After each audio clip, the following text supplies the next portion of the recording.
Hey again everybody, City of StarCraft here for another StarCraft 2 commentary. Here we actually have a 4v4 that was sent to me. On the bottom left side we actually have a Reaper as a red Protoss, then we have Revolution up here as the purple Protoss right above him. Their other teammates down in the bottom left side as well. Alec playing as the teal Zerglings, and Aximili, I believe that's the pronunciation of that. Over here at the 6 o'clock position playing as the Blue Terran. Now their opponents today shall be, it looks like JDX playing as the lavender, pink, whatever, Protoss. Teammate of his, Poseidon, playing as the orange Protoss. Luminous up here on 1230 position playing as the green Terran, and the Zerg player finally, last but not least, Zero playing as the orange Zerg, as you can see. It's 4v4 map, pretty large map. I personally enjoyed this map for 4v4s, aside from spawning in the position Zero does, because there is the ramp that actually, if you're playing Zerg you can't really wall off. If you're playing another race and you do wall off, it's kind of difficult because it is a wide ramp here. If they do any type of 6 pool, multiple Zergs rush you, it's hard to get that up in time. Now on the back side, this is a shared base, as you can see, all the way around. On the back side of the base here, we do have the destructible rocks.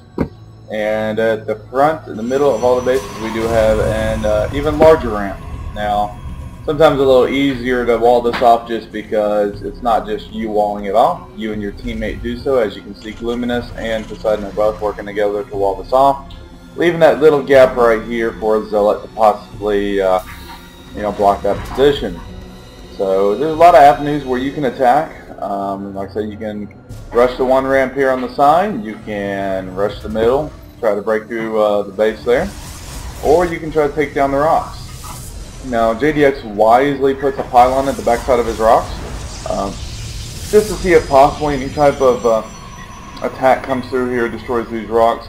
I'd probably suggest maybe moving the pylon 1 hex down right here, so you can get a little more vision, but that's still enough vision to see if any of these rocks are getting destroyed, and that will help him out in the long run. Now, Aximili over here, of course, walling off by himself on this particular ramp. And it looks like Reaper has got the daunting task of walling off the big ramp all by himself. Partially because, hit the closer opponent to the ramp.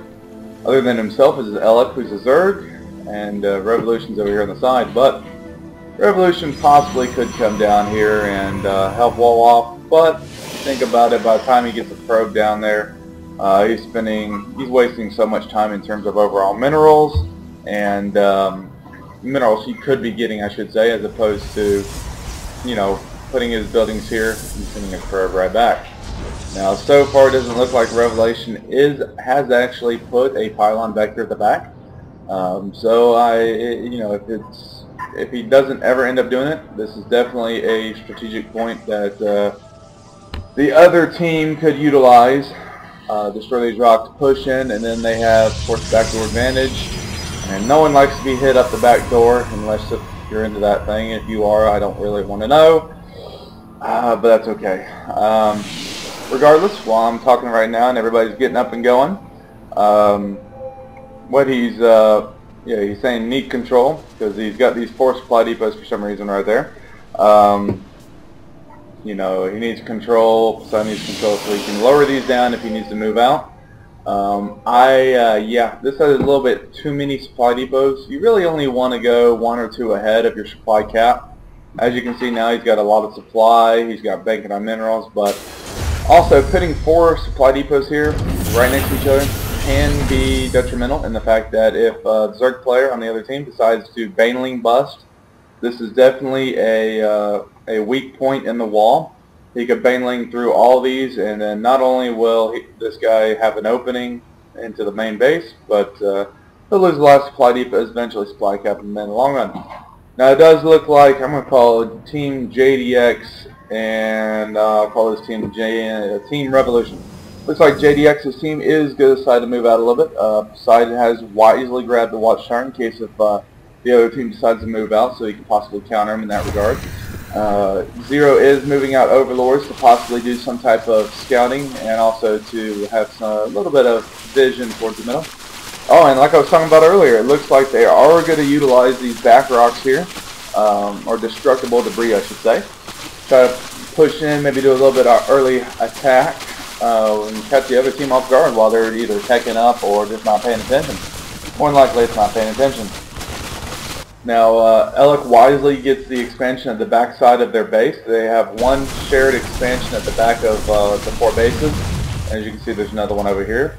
It's definitely better to have a Zerg do that, and I'll get back to that in just a moment because it does look like actually Team JDX is moving in here. 5 Zealots, about 7 or 8 Roaches there, and a couple of Stalkers and Sentries here. So we're going to move in here.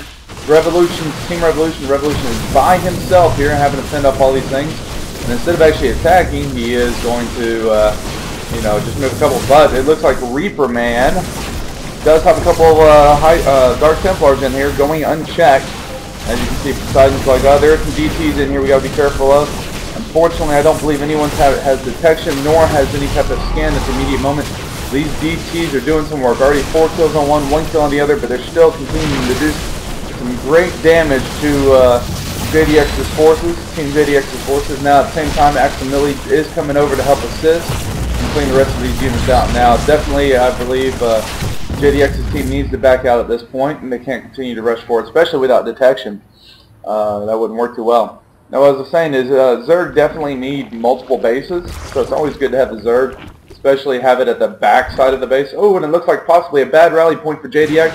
These Dark Templars look like they're going to get a couple more kills. 1 Marine actually goes down, and that's about it, unfortunately. But Gluminous takes this